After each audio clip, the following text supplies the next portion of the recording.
want us to go physically under the torture chamber in Mbuya? Where do you want us to physically go? The UPDF has overthrown Uganda's constitutional order. Museveni and his son can only go so far because they know ultimately the international community and the ICC are watching. President Museveni is presiding over a cabinet of monkeys grabbing bananas on the roadside. And he cannot do anything about it because of his greed for power, because of patronage.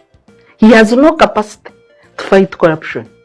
Yes, mawulire getulina era nga gegakagwawo essaawa zino ebitongole ebirwanirizi by'eddembe okwetolola ensi yonna byatandise dda kaweefube era nga kaweefube ono alwanirirako kimu okufuba okulaba nga obuyinza munda mu ggwanga Uganda obuli wansi wa General Kaguta Museveni nga babukomya. Ebitongole bino ebirwanirizi by'eddembe okutandikira munda mu ggwanga erye Kenya ogenda ku Afrika yonna, Europe n'amawanga agali mu lukalu lwa America kakati no bano batandise dda okukwatagana. Okusinzira ku bwino gwe tufuna abantu sekinnoomu nabo batandise dda okubira abakozi abakola munda mu kooti ey'ensi yonna oba giyite ICC nga bababuuza kiki ekigenda maaso naddala ku ebyo ebigenda maaso munda mu ggwanga Uganda. Nja kusaba nga tutunabakwera nga tweyongerayo osooka ontere like ku video eno esobole okubeera nga edduka speed ya yiri kubanga buli munnansi ajeetaaga bepo n'abo abatali bannansi ba ggwanga Uganda. Bino nga bigenda mu maaso mukwano gwange mpuliriza nakutegeezeza ku makya omubaka Honorable Mwanga Kivumbi ono yamaze dda okubeera nga akwatibwa poliisi nga bwe yakakasizza era ng'ono agenda kutwalibwa mu mbuga z'amateeka essaawa yonna. Waliwo bwino afulumye nga bwe nzize nga mbategeeza enkya n'eggulo nti waliwo ababaka ba NUP abo nga baasalawo ne bagamba tubalangirire basobole okubeera nga balaga nti bawangudde kubanga bino byajja nga biteeketeeke nga biri mu pulaani nti ababaka ba NUP abamu balina okulemesebwa okwesimbawo kyokka ate abamu balina okubeera nga babbibwa kasaba nabeera nga bamaze okubala obululu wano mu kulangirira. Kaakale ekyo bwe kinaggwa waliwo n'abalala abagenda okubeera nga baddeyo ku likawunti okuddamu okubala obululu obwo era ne ku feezi eyo babeeko be basuula. Kaakati ate era ne banaba bamaze okubeera nga balayira waliwo abajja okutwalibwa ate era mu kooti oluvannyuma badde mba bajjayo babasuule. Kati mu nkola eno eyankulya mpola nkukeketa bukekesi nga tunaba kubeera nga ontegeera yegenda maaso munda mu kibiina kya NUP abasajja nga bafunze ekyonga okulaba nga NUP bagimalawo. Kaakati nno wadde bino bigenda maaso ebigambo General Muhoozi Kainerugaba byagenze nga awandiika ku Twitter ye enkya n'eggulo byandimuzaalira ebitukula laba ate maka ebyazaalira ku nsiko. Okusinza ku mawulire ge tufuna waliwo munnamawulire omukugu era ng'ono wa BBC agambye maze okubeera nga nkwata buli Twitter yonna General Muhoozi gye yali ataddeyo ku nsi kuno ne zaasiimuddeyo nga nze maze okubeera nga nzifuna oba nga nzikuŋŋaanya okuva mu bantu ab'enjawulo. Kaakati nga Twitter zino zazze nga atwitinga zonna nzikuŋŋaanyizza nga obujulizi era nga bino tulindiridde essaawa yonna kubanga ekikula kidda mu maaso olunaku ne lulibeera lumu kirikoma ne kibeera nga tekidda mabega. Kaakati nno bino nga bigenda mu maaso okugugulana olunaku olwaleero bannayuganda bangi abalowooza nti bagenda mu maaso balonde naye kyannaku nnyo okulonda kwa gavumenti ez'ebitundu bannayuganda tebasobodde okubeera nga bakujjumbira olunaku olwaleero. Kaakati nno omusajja ono gwolaba ku screen y'omu ku basajja abakola mu ICC oba mu kooti ey'ensi yonna. Wenkoledde programu eno oba wentukidde ku mpewo mukwano gwange mpuliriza ng'omusajja ono amaze okubeera nga akawaŋŋamula oba amaze okubeera nga akakasa ensi nti Mwami Museveni ne General Muhoozi Kainerugaba mpozzi baddukire wala nnyo naye international community etunula. Waliwo munnamagye ono gwe njagala otandika naye nze kama kwogera olwategedde nti ntuusa ndi mu Uganda baddukidde ne bagenda ne bakwata omukyala wange n'abaana kati nze leka nkulage tuli bugendayo nayagala ensi yange n'ennyingira obusirikale n'empereza okumala emyaka 14 ngendo kizuula nga abasirikale kyekiri mu kuweereza ggwanga tuli kuweereza muntu sekinnoomu nga bakama bo tebatusindika ne oli mukama mwe n'abalondamu abantu 10 n'abagamba mugende ku street okubudde omusanga yenna mu mukange kange mu mujjeko ebintu mu ntono tugabane namwe njabba waako nga batukozesa okubba bannansi nafuluma mu Uganda n'eŋŋamba sigenda kukola busirikale kuwanagana bwe kubanga nze najja kuweereza sajja kubba abantu ate benina kuweereza osegeera kati olunaku olwaleero olwokuba netwasinze ekituusa Uganda baddukiddewo bakutte abaana bange bakutte omukyala naye ekirungi ndi wa mkusatu olwaba kutte ekibuga lwo bakyali bange benabadde nandipulayizi kubanga bandabirira waka wange wano wali bagoberedde ekimotoka kiriwo kyayimiridde bali police station kwe bali era we tuli mu kugenda sigenda kwogera police station kiri naye banamawulire banaabogera impa mu Kampala bagenda kufuna amawulire gano era bajja kumanya nti abamu kuffe emundu twali tukiyiza kuprotectinga bannayuganda kati kisuse ku bannayuganda kizze kuba kakati nno omusajja ng'agamba nti tweets ezo zagenze ng'akuŋŋaanya buli tweet yonna mwami Muhoozi gye yali atwitinze wadde agisangulayo. Ono omusajja agambye nti nzirina. Kakati nno oyo ate gw'owulidde munnamagye wabula nga yagaddukamu n'adda munda mu ggwanga ampuliza ebulaayi eyo n'atandika okubeera nga akola wabula ono famire ye nga bw'owulidde bw'agyogeddeko by'ebigambo ebyagituusiddwako okusinziira ye nga bw'ategeeza ensi eno. Wabula bino byonna nga weebiri saagala olowooze nti feffekka oba bokka abali ku ludda olwagala gavumenti eno eya mwami Museveni okukyuka be banyigirizibwa. Waliwo abantu abali mu NRM munda mu kibiina ekyo ng'okunyigirizibwa nabo kennyini bakufeesinga kyenkanyi gye buvuddeko mwalaba amasasa agakubwa emukono era gano kakkananga omwana omu ow'omukulembeze owa NRM ngatiddwa emukono eyo era aziikiddwa nga kino kitegeeza nti ekiri adigida kyekiri n'asigala ewaka kaakati n'ekiri atudde naawe ayimiridde tekikutaliza. Kaakati no tulina kubeera nga tukwatira wamu okubeera nga tulwana noloyalwamu nnyindo tusobole okubeera nga tulwekula ffekka ewatali kulinda muntu mulala yenna. Bino nga bigenda mu maaso oyo omusajja gw'olaba wa NRM wabula akutendera n'akulojjera ennaku obulumi okutulugunyizibwa amagye poliisi emmundu nga be baana baliwo ku bantu bano aba NRM. Jjukira nakutegeeza nti waliwo minisita omu eyagala n'okusala eddiiro bw'atyo adde mu NUP olw'ebyo ebyamutuusibwako ate balowooza nti banne wabula saagala weerabire nti mwami Museveni mu butuufu alina banne abaddala bangi kituufu bayingira munda mu NRM era bamukoledde era bamuweerezza era bamukuumidde mu ntebe naye ekyo tekimala tekikakasa nti olwo ofuuse munne olw'okuba wamusanga nga mu NRM mwali naawe n'ogamba nti ndokose kaakati nga weerabidde nti ate waliwo Yesu eyatandikawo eddiini eyo ey'obulokozi. Kati bino nga bigenda mu maaso mukwano gwange mpuliriza njagala nsooke nkuzzeeko mu kyalo akalulu kakubwa ennaku z'omwezi zaali 15 wabula mu kukuba akalulu kano waliwo vaawo mpitawo okulya n'okomba essowaani munda mu ggwanga Uganda okwetoolera eggwanga lyonna era ebimu ku byaliwo nga mwami Kyagulanyi akaaba ng'alaajana n'aba NUP sooka oli ate mu NRM kifumba mutuku. Honorable Helen Nakeya omuyiribi n'asaba okumuvugirako ku drone nga mpadde abaana abagenda okutambuza ku mpapulazi za point letter. Mba ntambula nali ne bannange bali mu wiishi tutambula mba nva Kabungo mu katemereza akali awo okuyingira Kyamuliibwa nkubira bannange tusobole okusisinkana. Bange mmala okubakubira tusobole okusisinkana baba batuuka tusanga emmoroka ekika kya Kuruga namba UBG 811Z ya Black munnange gwe nali naye maaso aŋŋamba nti okimanye emmoroka eyo erimu minisita y'oyo ayambadde kooti n'edisoko ya Black nga nyinamu abaana emabega baali bana mu bbuutu nga batudde.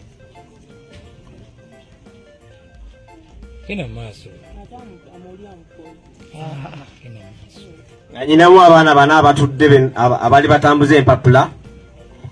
Tumala okusanga Kuruga, tumala okulaba minisita Sekindi agamba omusajja yali alina emmundu wesamanya oba musirikale oba kine yali muleeya nti baabo bandabye bakube.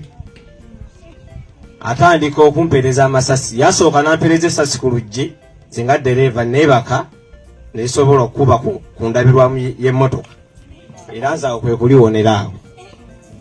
Nvuga emmoloka nziruka nvuga ampeereza amasasi omupiira emabega ajaabya agasindikiriza amayitirivu nnyo gaakaabira ddala. Abaana bonna nga abakuba amasasi benali nvuga baali bana. 2 baafiirawo, 2 ne babuuka n'ebisago. Mvuge mulukankanya kuvuga nziruka amasasi nyingira kyamuliibwa mu katawuni awo nga ntuuka kasaawe parking emmotoka ogenda okugula olujja okebera abaana benvuga nga babasi umala okukebera mulukanka ofaminga nti abaana bafudde nga nkubirawo nalebo mugamba abaana bewampadde babankubyeko amasasi babiri bafiiriddewo. Kakati nno ensuwa bwekyusa amaaso naawe oba okyusa ku nvubo kubanga nga bw'omanyi nti nawolovu tafiira ku bbala limu. Bino bigenda mu maaso munda mu ggwanga Uganda naddala mu kalulu oba mu kulonda okubeera kuteekateekebwa oluvannyuma lw'emyaka 5 byongedde olunaku olwaleero okuteekawo essuula empya n'okulaga nti bannansi amaanyi gabawedde okubeera nga bakkiririza mu kalulu munda mu ggwanga Uganda. Okusinziira ku birabwako buli polling station weeri yonna olunaku olwaleero ewabadde wasuubirwa abantu okubeera enkumu n'enkumu ku layini nga bagenza okulonda buli wootuuka weereere buli wootuuka wakalu wabula ng'oggyeko olunaku olwaleero ne 15 bwe tuli mukono gwennyini ogwa January bwe baamala okubeera nga balonda akalulu ak'omubaka wa paaliyamenti bepo ne pulezidenti anaakulembera eggwanga Uganda. Kaakati nno wano mu kulangirira weewaali vaawo mpitewo era abantu bangi twabalabako abamu nga bakubwa n'amasasi ne battibwa abalala baasigaza ebisago nga bayita ku luggwanyo kyokka ng'ate abamu ku babaka bakyawanda lulusu. Ekitongole kino baakakiiko ak'ebyokulonda munda mu ggwanga Uganda akakulirwa omusajja Dr. Simon Engineer bye bakama. Omu ku bo ye Honorable Tamaguzi Asemakula ow'e Nakaseke ono agamba nti Kaberubaale kabe Katonda kebeere emmindi ey'emitwe 8 enkuba keetonnye soda omusajja alayidde tayinza kudda mu byabufuzi bya ggwanga Uganda nga bikyalimu mwami Museveni nga yakyali mu ntebe ennene ey'eggwanga Uganda. Honorable Tamaguzi agamba okuwangula obuwanguzi bwe obusoba mu 80% abasajja ne bajjayo emidumu gy'emmundu ne bagamba omuli alangirira nti wadde ono yawangudde olina kulangiriramu oli mu bufunze obuwanguzi bwe ne bugurabingibwa. Kaakati ono agamba talabangako mu nsi yonna wantu bakkirizibwa kwesimba wabula banga maze okwesimbawo n'owangula mu bitundu nga bya waggulu nnyo omuntu ng'omuwangudde ku 80% era ne bagamba nti gwangudde ku 80% ate gwasingiddwa era gwasemba. Kaakati nno bino bina byongera okufaanaganako nga kasobeza nga bw'olaba ekiwalata ky'embuzi ekirekerera omutwe ate ne kikwata evviivi. Kaakati nno nga Semakula Lutamaguzi ow'Olugave avaayo n'ategeeza eggwanga lino nti olunaku olwaleero ebyobufuzi munda mu ggwanga Uganda ono agenda kubeera nga abiri wala nnyo kamukukirako muko ayita ku nazaala we mbunga faaza ayita kusaba kubanga kyalabye kino ali kinyumizaako n'abaana n'abazzukulu bwali bakyali mulamu nti mwami Museveni ne Salebe abantu abasinga obubi. Tetusobola kuddamu kwesimbawo nga Museveni waali oba famire yafuga kubanga kati kyali mu kuintroducinga ye Korean politics wa Korea. Museveni gwali mu kuintroducinga wa North Korea. Tata yafuga, jajja yafuga, n'aleeta tata n'aleeta mutabani n'aleeta muwalawe mutabani n'aleeta era omufuzi wa kati ne Museveni kyazimba is doing it under the suffocation of politicians here. Nze sisobola kugamba mbu nja kwesimbawo mu 2 nze sisobola kuddamu kwesimbawo nga bana abasajja bakyali mu buyinza wano. You cannot find justice from them anywhere. Ne ba religious leaders kati ntandise okubatya abasinga. Ala bakoze bubya. Olira. Nabalabye nga batudde mu State House bali wali ku bijjulo nga abaana b'abantu bali eri. Wabula njagala kwebaza abafu abakatuliki. Nabadde mbanoonyaayo saabalabye. Abaffe saabalabye mbebaza nnyo abakatuliki mwe temwagenze ku bijjulo by'abasajja bali. Kati gwombuuza 231 kikigwe kyolaba nze tebampangudde kalu ne bangula abinzeeko obuwanguzi gwe waliwo kyolaba wali eri nti nno kikino kikyuse ekisobola obutankolebwa mu 231 tekiriwo n'abalala. Kakati era tusaba bane bannansi abalala bannange ebyobulutu bireke nga abasajja bano bakyaliwo.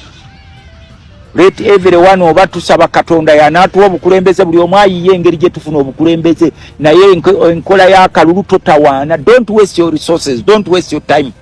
Nze kati olaba nakozesa resources zange nyingi nga matiza abantu nentuka mu bitundu ono nakugamba kino kye wasuubiza luli when you are an incumbent you are supposed to do a lot, you do a lot especially ng'oli mu kunoonya wandu watusuubiza borehole nozireeta sente ne bagisima wano watugamba ebigoma n'obireeta ne bakuwa Victoria yo ng'ogiraba ogirinaawo naye someone najjanga kikamunye nekisanga akakoka awo nekitwabinga nekigenda kati nabano batugrabinga ko Victoria.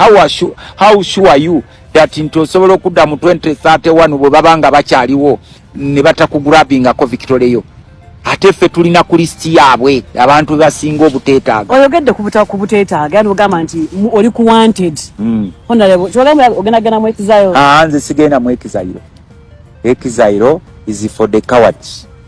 Nze ndi wano waffe Uganda Museveni we yatusanga ewaffe n'ebantu be obonzita era mbeera wano waffe nze sigenda mu muzira gw'abazungu era bwe ngendayo ngenda ku holiday n'enkomawo wano.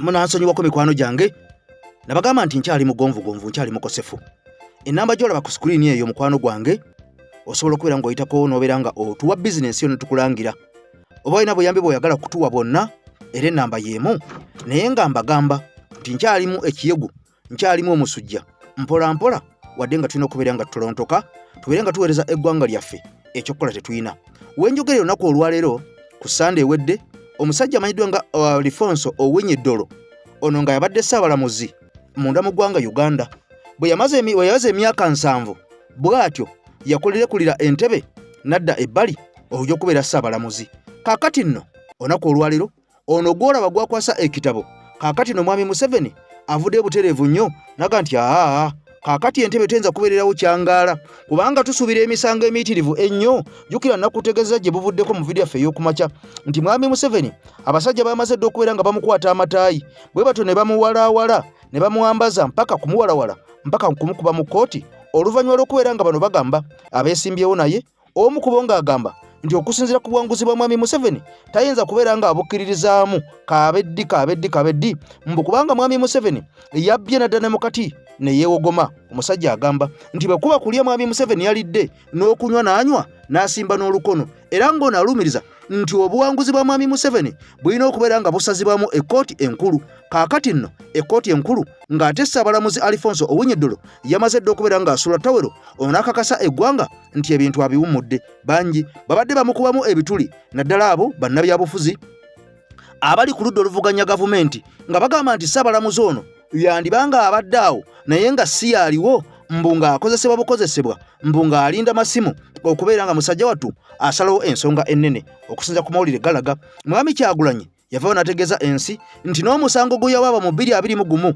ng'omwami ono yakulira ekkooti enkulu y'eggwanga Uganda yatuuka kubeera nga agugyeyo mu kkooti eno enkulu n'aguweereza mu kkooti y'abantu ba wansi basobole okubeera nga basalawo ku buwanguzi bwabwe bwe baali bafunye mbu ate nga bwali bwabbiddwa mwami Museveni kaakati nno ono yategeeza nti okusinziira ku kyeyalingizaako bwe yatuuka mu kkooti n'alingiza mu kasenge ka kkooti n'alingiza mu kolido n'alingiza wali eri omulamuzi w'atuula n'atunula mu madirisa n'atunula mu busolya waggulu yagenda okulaba ng'ekkooti y'eggwanga Uganda naddala eno enkulu ejjudde obutali bwenkanya nga buli waakuba eriiso buli waakuba omutwe buli waatuula wonna alabawo obutali bwenkanya kaakati ono kwe kusalawo n'akwata omusango gwe bukolokolo gwe yali aleese ng'agugunze mu kkooti eno enkulu naga nti omusango guno sigenda kubeera nga ngubalekera kubanga okusinziira ku byendaba buli nsonda yonna buli kolido yonna buli ntebe yonna buli koona wajjudde obutali bwenkanya ensawo n'ensawo ttaani ne ttaani kati omusango guno kangutwale mu kkooti ey'abantu ba wansi kati omusajja ono olunaku olwaleero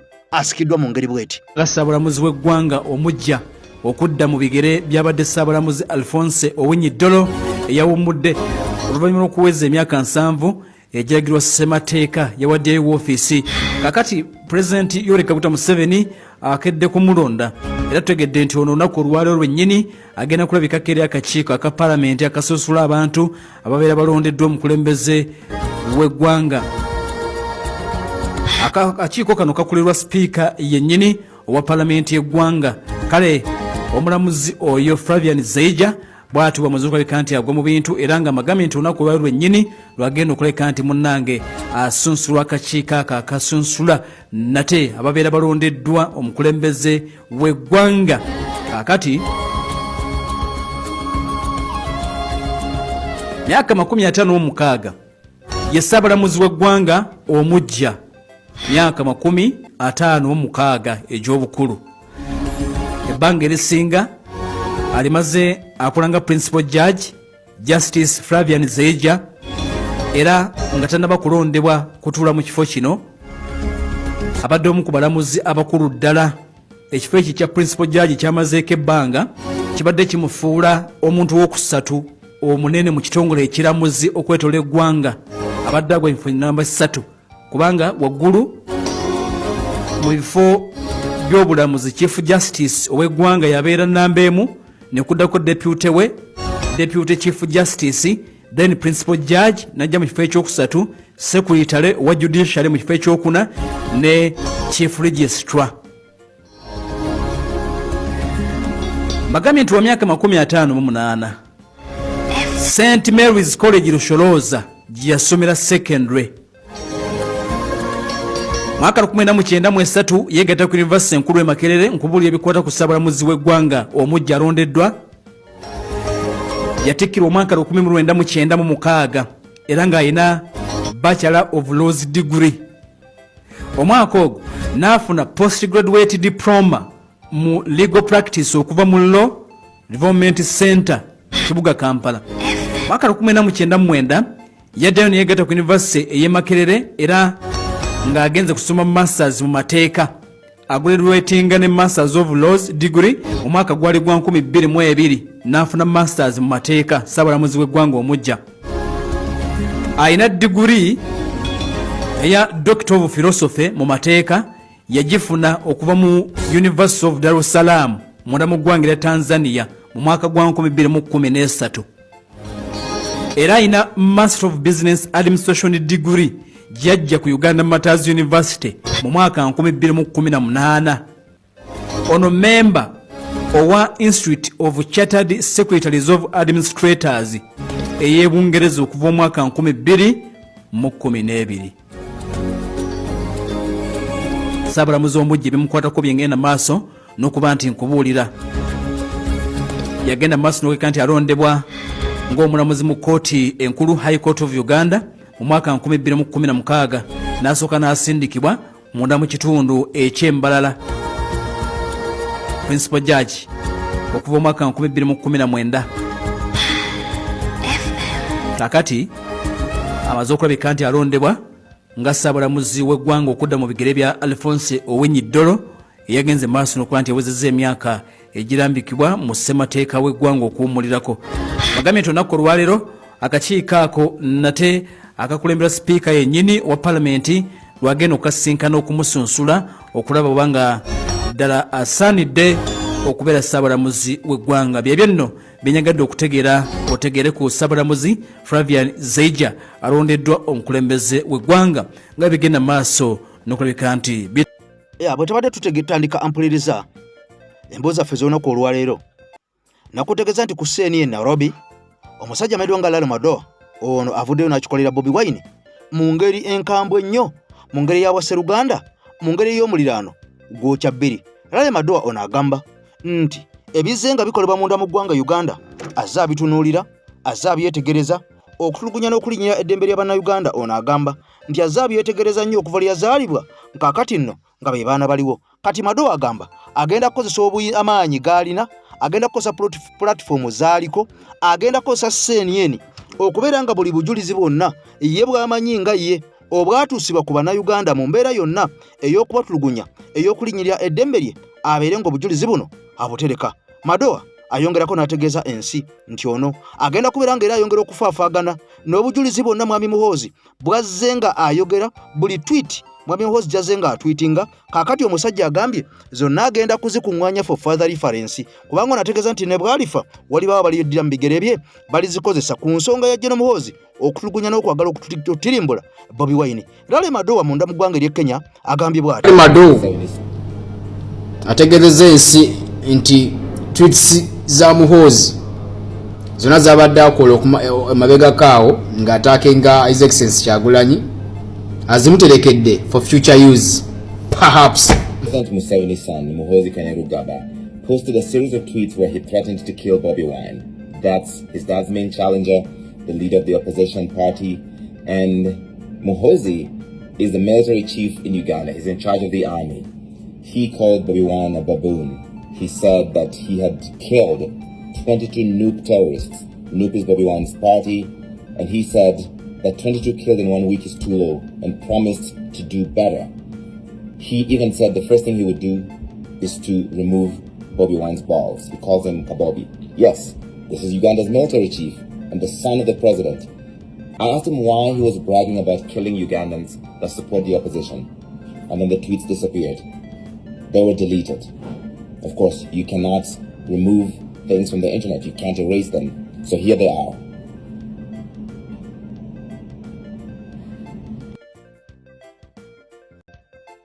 Kati nno oyo musajja era lemado munnamawulire oba munnama news owa CNN era nga twamulabako nga n'akalulu kagenda kutandika ng'akyalidde omukulembeze Robert Kyagulanyi Ssentamu wali mu makage Magere era ne kampeyini bwe zaali ziyinda nga zigenda maaso n'okutinta twamulabako omusajja ono ng'ali mu field era ng'ono yakasuka live butereevu nnyo ku CNN ebyali bigenda maaso munda mu kampeyini ezo ezaddala eza mwami Kyagulanyi okwali okukuba okwali okutulugunya okwali okutomera bannansi bepo n'okubaka abamu abaakubwa amasasi n'abamu abaatomerwa emmotoka ne babeera nga battibwa. Kati omusajja ono yakavaringa live n'abeera nga ebintu ebimu ku ebyo ebyagenda mu maaso ddala mu bitundu eby'ebusoga omusajja ono yabisindika ku CNN live ensi ne yeerolera. Wabula nga bino byonna tebinnabeerawo waliwo bannakenya abalala ababiri abamanyiddwa nga ba activist okwali Bob Njagi ne munne Nicholas oyo abasooka okujja munda mu ggwanga Uganda era nga bano beegatta kampeyini za mwami Kyagulanyi ezaasookera ddala. Wabula bano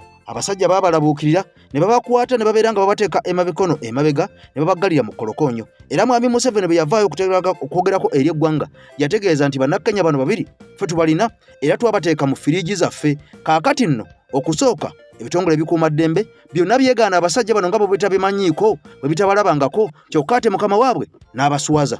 Kati e Masaka omuntu yatemye empuga n'amuteeka ku ttaka n'omuti gwonna n'agwokyamu amanda.